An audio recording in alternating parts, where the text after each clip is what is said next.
o Corregedor Nacional do Ministério Público, Rinaldo Reis Lima, determinou o arquivamento de uma reclamação disciplinar movida contra o Procurador da República, Deltan Dallagnol, por causa de palestra na qual o chefe da Lava Jato em Curitiba, na palestra que o chefe da Lava Jato em Curitiba fez para a empresa Nelway, investigada pela Força Tarefa. Lima considerou que as informações da reclamação se baseavam somente em supostas mensagens atribuídas aos integrantes da Procuradoria e destacou a impossibilidade de uso de tais diálogos por ilicitude manifesta, que é o que a gente diz todos os dias nesse programa, desde que vazaram essas mensagens obtidas ilegalmente. A representação contra Deltan foi encaminhada pelo deputado federal Paulo Teixeira, do PT, e tinha como base os diálogos roubados atribuídos aos membros da Lava Jato. Em sua defesa, Deltan ressaltou ao CNMP, o Conselho Nacional do Ministério Público, a ilicitude na obtenção dos diálogos. O procurador reconheceu a realização da palestra e indicou que no dia em que fez a exposição, a Nelway não era investigada pela Lava Jato.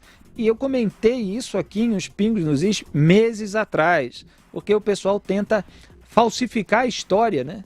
É típico do comportamento de uma parte dessa esquerda, principalmente essa ligada a governos que deixaram a corrupção se alastrar. Além disso, o chefe da Força Tarefa em Curitiba afirmou que quando tomou conhecimento da homologação da delação premiada que mencionava a empresa, se declarou suspeito por motivo de foro íntimo, expondo voluntariamente as razões à Corregedoria Geral para fins de transparência.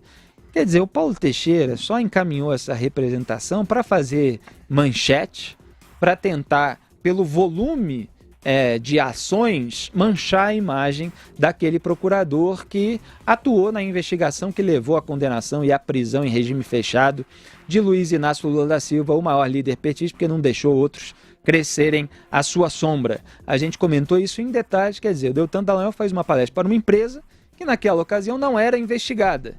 Quando surgiu o nome da empresa numa delação premiada, ele pediu para se afastar do caso, justamente porque ele havia feito uma palestra, quer dizer, para não gerar nenhuma dúvida, nenhuma desconfiança de que ele pudesse, em qualquer decisão tomada, mesmo que regularmente, licitamente, estar favorecendo aquela empresa, que é a atitude absolutamente correta e, aliás, atitude que ministros do STF não tomam quando têm de julgar acusados com os quais têm alguma ligação pessoal.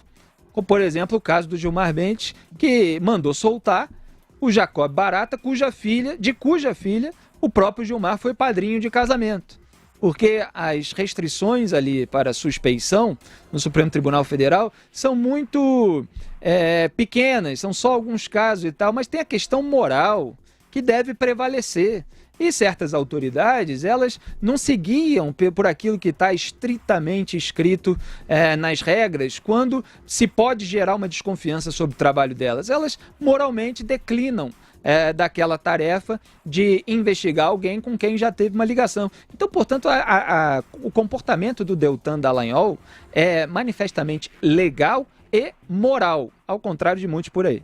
Bom, É ótimo, né? O Corregedor Nacional do Ministério Público, ele não aceita esse negócio porque não é prova, é ilícito, é um material ilícito, tal, não serve como prova de coisa nenhuma. Exato. Sabe disso quem é aprovado em concurso para o Ministério Público ou para a magistratura. Os outros, os advogados, ou não sabem ou fingem que não sabem, o que dá no mesmo. Esses não estão impedidos de nada, por nada é impedimento, nada. Pois o Dias Toffoli, ele foi a vida inteira militante, advogado do PT e julga petistas ali como se não conhecesse, participa de julgamentos envolvendo o Zé Dirceu, que foi chefe dele. Esses caras não veem impedimento em nada, E eles deveriam estar impedidos para, 90% que eles julgam, eles não poderiam julgar porque tem algum motivo bastante robusto para o impedimento. Mas eles não sabem o que é isso. Zé Maria Trindade. Isso aí é uma tentativa de jogar lama, né, em quem está fora do lamaçal. Eu acho que uma representação assim, por ser de má fé, a gente vê claramente, devia ser repreendida pela própria justiça. ocupar o Ministério Público com esse tipo de procedimento. Fica evidente que o procurador Deltan Dallagnol não sabia da investigação e as palestras, elas se transformaram em palavras malditas aqui mesmo. Mas quem sujou esse nome foi o próprio ex-presidente Lula, os integrantes, o José Disseu, que fazia essa tal também, além de palestra, fazia essa tal de consultoria de nem sabe de quê, só para receber dinheiro através de nota fiscal fria, né? Então é isso, eles se veem naquele espelho e julgam segundo a sua régua. É isso que está acontecendo. E fez muito bem o Ministério Público em arquivar, mas acho que merecia uma reprimenda para deputados ou para outros que apresentam esse tipo de acusação sem prova. Não é real você dizer que uma palestra que aconteceu antes da investigação. Olha, se eu fosse um desses integrantes aí desses grupos bandidos, eu não queria um procurador fazendo palestra para mim, nem perto de mim. Era fazer de conta que não conhecia. Seria a melhor posição.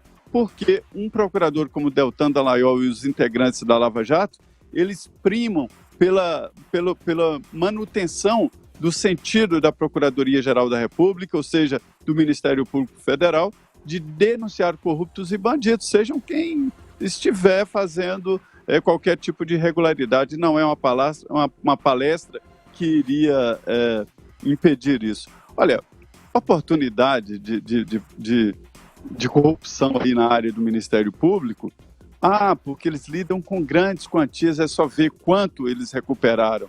Ninguém viu aí nessa invasão, nesse roubo de mensagens, os procuradores falando de, cadê o meu, quem recebeu, eu recebi. Isso estaria lá naquelas conversas se houvesse corrupção nesse lado, né?